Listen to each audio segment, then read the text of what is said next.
अभी जम्मू कश्मीर से आ रहा हूं और केवल यहां की सभा के लिए आया हूं, अन्यथा मेरे और भी कार्यक्रम थे। मैंने कहा नहीं, मैं जाऊंगा सरधना में, मैं इस बार जरूर जाऊंगा, 24 में मैं जरूर जाऊंगा। और बहनों भाइयों, मैं इसीलिए आया हूं आपसे कहने के लिए, जो लोग गुमराह कर रहे हैं उनके गुमराह में आने की आवश्यकता नहीं। ये लोग कभी नहीं आएंगे। फिर जाति के सौदागर उपयोग करेंगे, बाद में सौदेबाजी करके गायब हो जाएंगे। हमें किसी भी ऐसे व्यक्ति के बहकावे में नहीं आना है जिससे हमारा राष्ट्र धर्म खतरे में आए। याद रखना, इस देश के राष्ट्र धर्म को हमेशा खतरा जब भी आया है, इन्हीं लोगों के कारण आया है जिन्होंने जातीयता के आधार पर समाज के सामाजिक ताने बाने को छिन्न भिन्न किया है, हमेशा छिन्न भिन्न किया है। और बहनों और भाइयों, मैं आपको इस बात के लिए आश्वस्त करता हूं कि कोई माय के लाल बाल बांका नहीं कर सकता है। सुरक्षा की इतनी पुख्ता व्यवस्था हमने की है यूपी के अंदर। आज आप देखते होंगे बड़े बड़े दुर्दांत माफिया और अपराधी किस कदर उनकी दुर्गति हो रही है। आप देख रहे होंगे, जिनके नाम से ही लोग कर्फ्यू जैसा माहौल होता था, आज उनकी दुर्गति क्या है, हर व्यक्ति देख रहा है।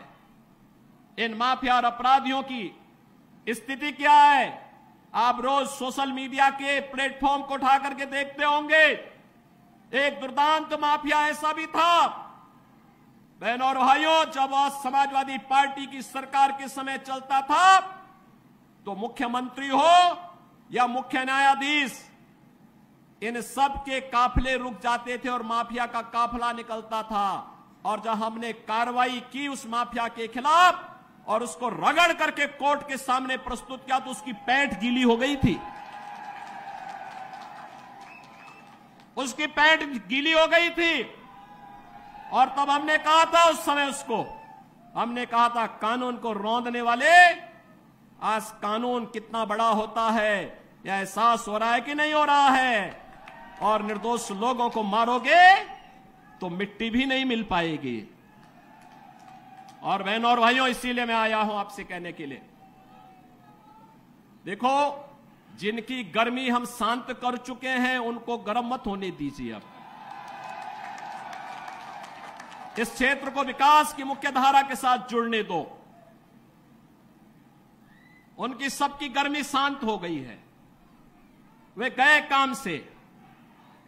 और इसीलिए मैं आप सबसे अपील करने के लिए आया हूं कि पूरे देश की एक आवाज है, पूरा देश एक ही स्वर में बोल रहा है। और वह बोल रहा है कि फिर एक बार मोदी सरकार, फिर एक बार